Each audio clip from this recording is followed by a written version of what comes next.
Ukrainian President Volodymyr Zelensky meets with President Bongbong Marcos Jr. on Monday, June 3, as the former thanked the Philippine president for the Philippines. Ulo ko to si heart killer Hindi na kami makapakasama ni Banatbay pag pupunta ang mga Ukrainian dito. Bakit?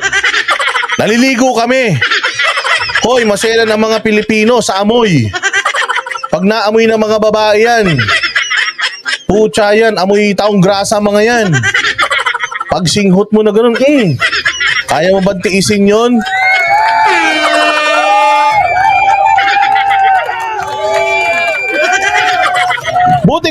Buti kung mga Ilocano. Sa mga Ilocano, gagana yan.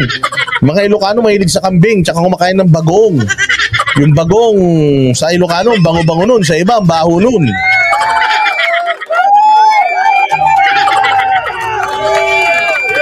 Oo, kayo talaga. Masyado nyo kami minamaliit ni Banatbay Pag yan mga Ukrainian na yan, nagpunta rito.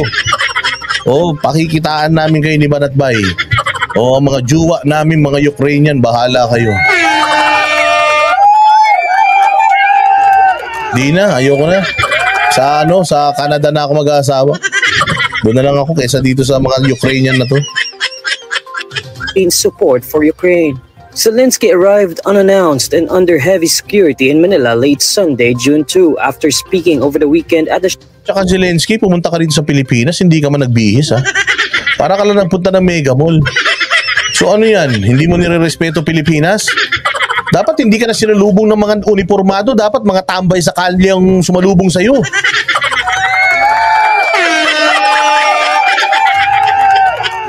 Shangri-La Defense Forum in Singapore. During the meeting, Zelensky thanked Marcos for the Philippine support of their plight, particularly Manila's condemnation. Talaga? Thank you so much, Mr. President. I'm very happy. It's my first time in the Philippines. I'm sure, not the last. Oy, patay tayo.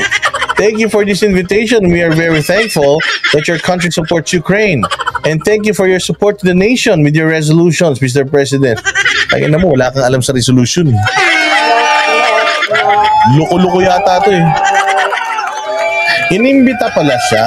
Oo. Thanks for the invitation. Nang imbita pa Ayos Wala. Sabi siguro na niya, nag-imbita ka pa. Sakto lang yung ulam natin para sa atin, nag-imbita ka pa.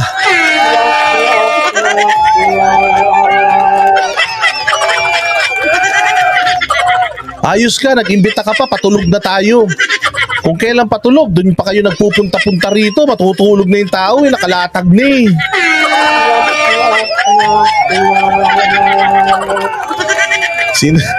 Sino dito nakaranas ng ganyan? Sino nakaranas ng ganyan? Pagpasok mong ganun, nakalatag na sa Wala, nakalatag na. Dingali ka na. Dahan-dahan ka lang. Dahan-dahan ka lang. Ano ka ba? Nakalatag na yung nanay mo. Dahan-dahan ka lang ka maingay pag nagising nangyari tayo. Tapos dahan-dahan ka, kumukuha kayo ng plato. Ano na naman yan? Kakain, tapos hindi na mahugas yung pinagkainan Pagod na ako maghapon.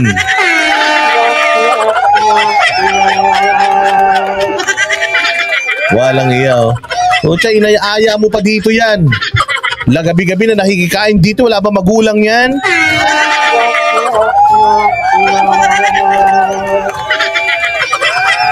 Wala bang yan? Wala bang bahay yan? Ba't lagi nandito yan? Gabi na matutulog na. Walang iya Nation of Russia's invasion of Ukraine. Zelensky adds that Ukraine will open an embassy in Manila within the year. In response, Marcos says the Philippines will try to assist Ukraine in any way it can. According to two Filipino officials, Zelensky had planned but failed to meet with President Marcos on the sidelines of the annual defense gathering in Singapore. Uy, ito naman si Trisha Bibere. Kumana naman si Trisha. Sabi ni Trisha, sa umaga nagbe-breakfast agad yan. Hindi nagtutoothbrush syempre, alam naman mag-toothbrush ka bago ka mag-breakfast.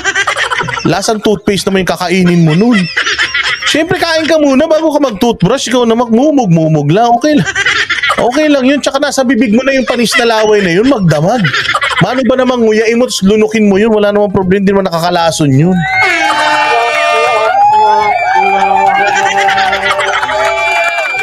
Ito naman si Trisha Biberi, napaka-ano naman nito, napakalinis mo naman sa katawan. Ano yan, magtututbrush ka muna bago ko kumain. Pagtaas mo kumain, magtututbrush ka ulit. Baka maubos yung gilagid mo niyan. Wala, makayak naman to. Oy, Hans dyan, di kayo nagkikiss pag bagong gising kayo ng asawang apam? Hans dyan, minsan nga harap-harapan pa kayong ganyan, mag-uusap pa kayo na, good morning. Yan, ganyan mo kayo pag gising niya, good morning. Ano masala natin?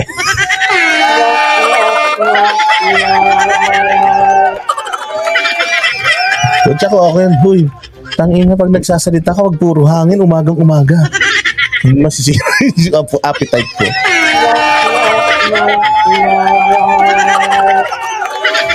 Oo, sayang sa toothpaste yung tama, Reggie Artis. Diba? Pag-gising mo, sarap. Ano meron? Uy, pansit canton, kain na. Diba?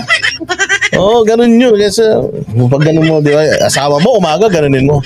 Hi, good morning. Anong ulam?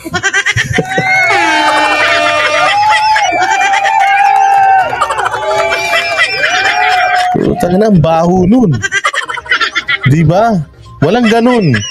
Hans, dyan tumigil ka nga, huwag kang gumaganyan. Baka yak-yak ka.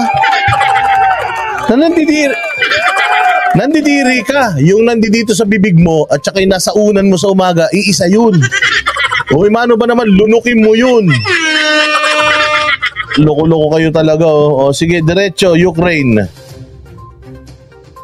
And instead decided to fly to the Philippines to personally invite Marcos to attend his summit in Switzerland on the war in Ukraine.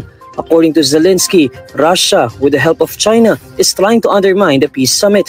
Zelensky earlier said that China is helping Russia disrupt the peace summit by pressuring other countries and their leaders not to attend the talks. Both leaders spoke critically of China at the Defense Forum in Singapore, which was attended by top defense and government officials from around the world, including from Washington and Beijing. The China Coast Guard has been accused of seizing and dumping overboard food in... Ayun. So yun ang rason.